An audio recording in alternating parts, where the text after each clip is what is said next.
today we're going to be cooking something special. We're going to be cooking Sapporo Ichiban ramen, but with a twist. We're going to be adding some crunchy garlic chili sauce. Now this sauce is a little sweet but also a little spicy, so I think it's going to add just the right kick to the ramen and make it delicious. First, we're going to cut some carrots. I've already gone and sliced them to make it easy to cut. Now we want to cut them into more bite-sized slices. I think that's pretty good actually. So we're going to put this in the strainer and cook it. You want to wait till the water's boiling, and then you want to put in the carrots and let it cook for about 2 minutes. So we're going to put this in ice. It helps to give it a better taste and texture. This process is called shocking. We're also going to blanch the bok choy for a few minutes. And then to help season it, add a little bit of salt.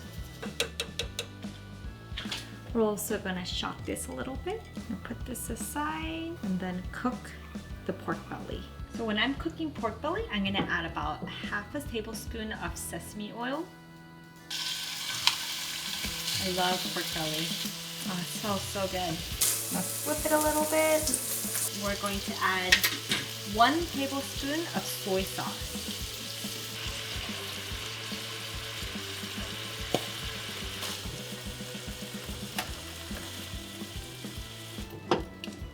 Now we can't forget the egg.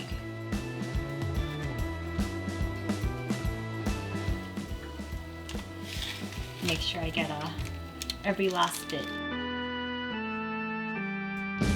And before you add the seasoning, you want to turn off the heat.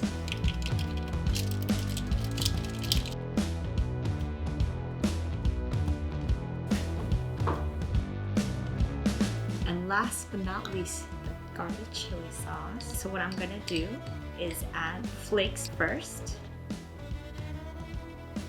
I'm gonna take just the oil and drizzle it around. Ooh, I can't wait.